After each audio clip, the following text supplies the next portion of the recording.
आंकड़ों की बात करें तो 126 साल में यह दूसरी बार ऐसा मौका आता दिख रहा है जिस समय बारिश जून के मौसम में इतनी कम है। बारिश के कम होने से भारत में कितनी चिंताएं हैं, और चिंता के साथ साथ पेयजल की समस्या हो या फसलों का उत्पादन हो, क्योंकि जिस समय खरीफ की फसलों की बुवाई चल रही हो तो पानी का बहुत महत्व रह जाता है। मानसून में देरी और देरी के कारण बुवाई के अंदर देरी अल्टीमेटली उत्पादकता पर प्रभाव डालेगी, और उत्पादकता का प्रभाव भारत जैसे कृषि आधारित देश में बहुत ज्यादा लोगों को प्रभावित करेगी। इसके साथ साथ ही देश में कुछ और बहस भी छिड़ी हैं। बहस यह कि भारत में जल संकट का कारण केवल ऊपर से बादलों की कमी ही नहीं अपितु सरकारी प्रयास भी हैं। हाल ही में भारत सरकार के द्वारा किए गए कुछ प्रयोग जो कि पेट्रोल के अंदर इथेनॉल मिलाने को लेकर थे, E20 से लेकर E85, E100 तक की सुर्खियां रही। उस इथेनॉल को बनाने में भी 10,000 लीटर प्रति 1 लीटर इथेनॉल बनाने की सुर्खियों ने लोगों को और निराशा में डाल दिया। आज हम इस बात का भी पूरा साइंटिफिक विश्लेषण करेंगे कि यह फैक्चुअली करेक्ट जानकारी है या फिर मिसलीडिंग है। नंबर तीसरा, भारत में डेटा सेंटर्स एआई के सेंटर्स के रूप में आने की कवायद कर रहे हैं। विदेशी निवेश के अंदर डेटा सेंटर्स की संख्या का बढ़ना भारत के लिए जहां एक और सकारात्मक कदम माना जा रहा है, वहीं बहुत से लोगों की इस बात पर चिंता है कि इन डेटा सेंटर्स के आने से देश में बहुत ज्यादा जल संकट उत्पन्न हो जाएगा। ये वो तस्वीरें हैं जो आज के दिन की हैं, जिस समय आईएमडी द्वारा जारी की गई तस्वीरों में जब साउथ वेस्ट मानसून भारत के मेनलैंड की तरफ एंट्री कर रहा हो, उस समय पर यहां बादल नजर ही नहीं आ रहे हैं। यहां बादल पूरी तरह से गायब हैं, और अगर आप बादलों को गायब देखते हैं तो इससे बहुत सारे सवाल खड़े होते हैं कि अल्टीमेटली बादल कहां हैं। इन्हीं के बारे में आज के सेशन में जिक्र चल रहा है कि यह असल में मानसून के सीजन में बादल जो मंडराते रहते थे मेनलैंड इंडिया पर, वो साफ साफ नजर नहीं आ रहे हैं, जिसके चलते तटवर्ती इलाकों में लक्षद्वीप, पांडिचेरी, आंध्र प्रदेश, कर्नाटका, इन सब में बारिश की कमी औसत से काफी ज्यादा नोटिस की जा रही है। परिणाम मुंबई तक भी पहुंचा, क्योंकि साउथ वेस्ट मानसून का प्रभाव मुंबई पर भी पहुंचता है, और मुंबई के अंदर पानी पीने की जरूरत के हिसाब से कम नोटिस किया जा रहा है। 9% वाटर अभी वहां की लेक्स में बचा है, जो कि आने वाले समय में 40 दिन तक की ही वाटर की उपलब्धता करेगा पीने के पानी की, जिसके चलते उन्होंने उद्योग धंधों के अंदर पानी की सप्लाई को कंट्रोल किया है। भारत के अंदर आज भी इलेक्ट्रिसिटी का लगभग आधा हिस्सा कोयले से बिजली उत्पादन करने में किया जाता है, और जो कोयला है उस कोयले से जब थर्मल पावर से आप बिजली बनाते हैं तो कोयले से जनित हीट जब वो वाटर को वेपर में कन्वर्ट करती है, और वो वेपर जब टरबाइन घुमाती है तो उससे बिजली का उत्पादन होता है, और इस बिजली के उत्पादन से देश में सभी जगह बिजली की सप्लाई सुनिश्चित हो पाती है। ये स्थितियां अगर पानी के अंदर कमी की रहती हैं तो नदियों में, भारत के प्रमुख बांधों में, जलाशयों के अंदर वाटर की कमी बिजली उत्पादन पर भी गहरा असर डालेगी। मतलब यह हुआ कि जहां एक और उत्पादकता के अंदर कृषि उत्पादकता में कमी हो सकती है, वहीं बिजली उत्पादकता के अंदर भी कमी देखी जा सकती है। जहां एक और बिजली उत्पादकता क्राइसिस है, वहीं फ्यूल की सप्लाई में हॉर्मुज स्ट्रेट के चलते संकट चल रहा है। ऑलरेडी एलपीजी महंगी हो रही है, बिजली महंगी, खाद्यान्न आपूर्ति महंगी, साथ ही साथ ऊर्जा महंगी। इन सब का असर एक आम मानवी के जीवन पर गहरा पड़ सकता है। परिणाम धीरे धीरे व्यक्ति के क्राइसिस की तरफ बढ़ते हैं, लोगों को अकाल की याद आने लगती है। ऐसे ही वर्ष 1876 से 78 में सुपर अल नीनो सिचुएशंस बनी थी, जब समुद्र का तापमान औसत से 3 डिग्री सेंटीग्रेड बढ़ने की वजह से लाखों लोगों की जानें चली गई थी। भारत में भी उस समय लगभग 55 लाख से अधिक मौतें हुई थी। इस प्रकार की जानकारियां वॉशिंगटन स्टेट यूनिवर्सिटी के प्रोफेसर्स के द्वारा अपने शोध में जानकारी साझा की गई है।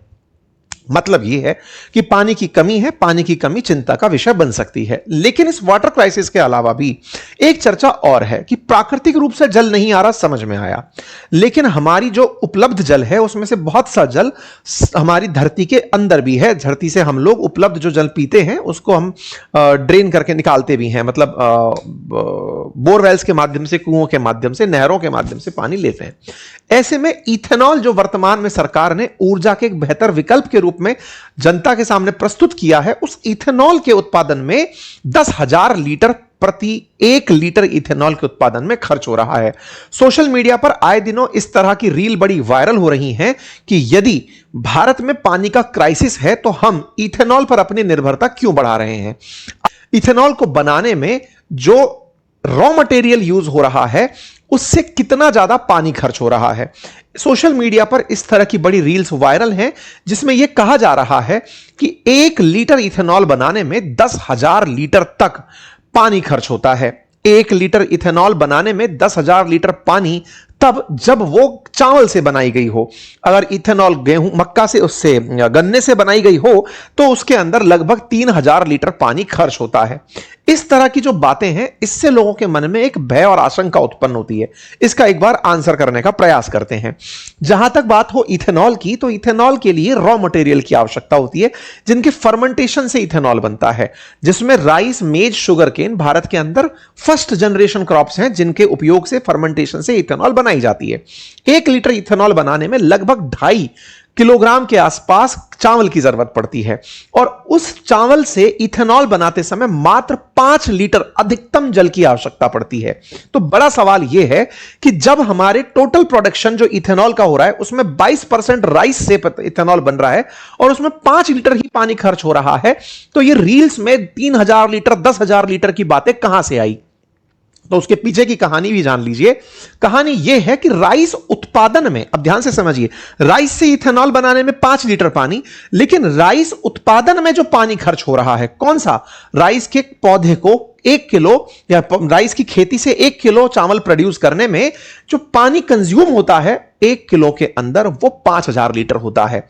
लगभग 2.5 किलोग्राम चावल से 1 लीटर इथेनॉल बनती है, इसलिए रफली कहा जाता है कि 10,000 लीटर पानी कंज्यूम हुआ इथेनॉल बनाने में। अब आप कहेंगे यह तो बहुत ही गलत केमिस्ट्री सेट कर दी, यह कोई कैलकुलेशन ही नहीं है कि साहब चावल बनाने में इतना पानी लगा इसलिए इथेनॉल में इस पानी को कंसीडर किया जाए। बिल्कुल, यह गलत तरीके से समझाई गई कैलकुलेशन है। आप में से कुछ लोग कह सकते हैं कि नहीं साहब, पानी तो खर्च हो ही रहा है। फिर तो आप और हम भी, अगर कोई हमसे पूछे कि बताइए आप कितना पानी कंज्यूम करते हैं, तो एक स्वस्थ मनुष्य 5 लीटर पानी कंज्यूम करता है दिन भर में। लेकिन आप कहें नहीं नहीं, आप तो 10,000 लीटर पर डे कंज्यूम करते हैं। बोले वो कैसे?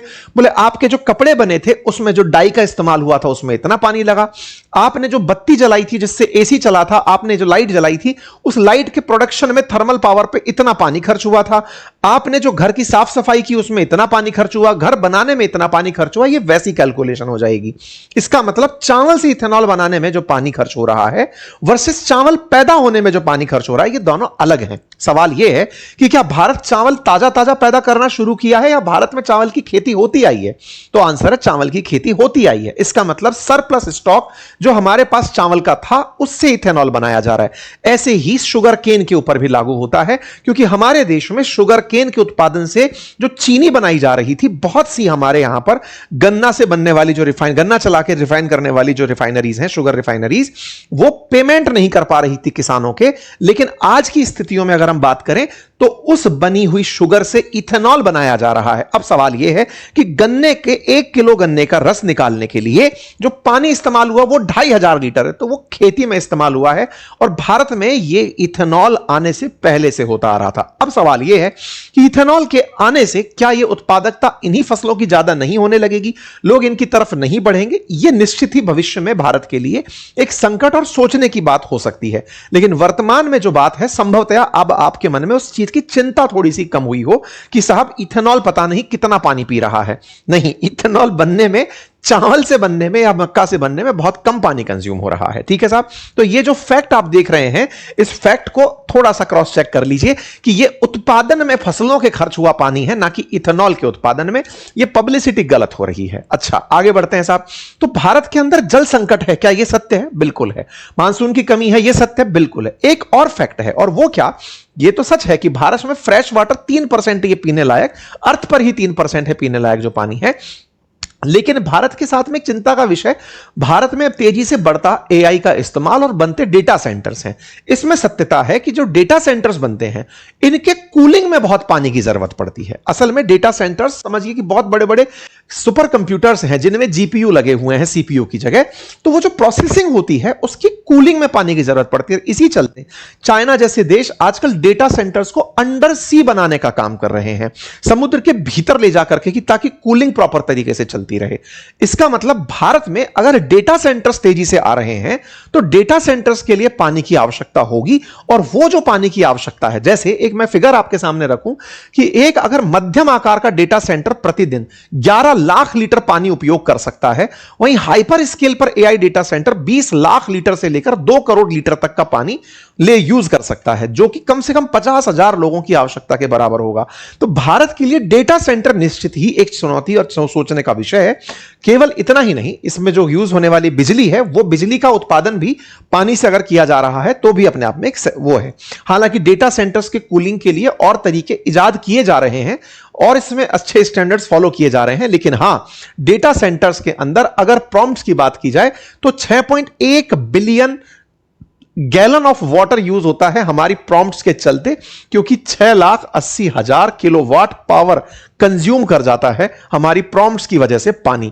ठीक है, तो यह अपने आप में एक बड़ा क्राइसिस हो सकता है। तो उम्मीद है वाटर क्राइसिस, इथेनॉल की वजह से हुए चैलेंजेस और सुपर कंप्यूटर्स की वजह से बढ़ती जो जल की आवश्यकता है, यह एआई की लगी हुई लागत के रूप में देखी जा रही है। यही कारण है कि दुनिया भर में जितने भी ये डेटा सेंटर्स बन रहे हैं, इनका विरोध हो रहा है।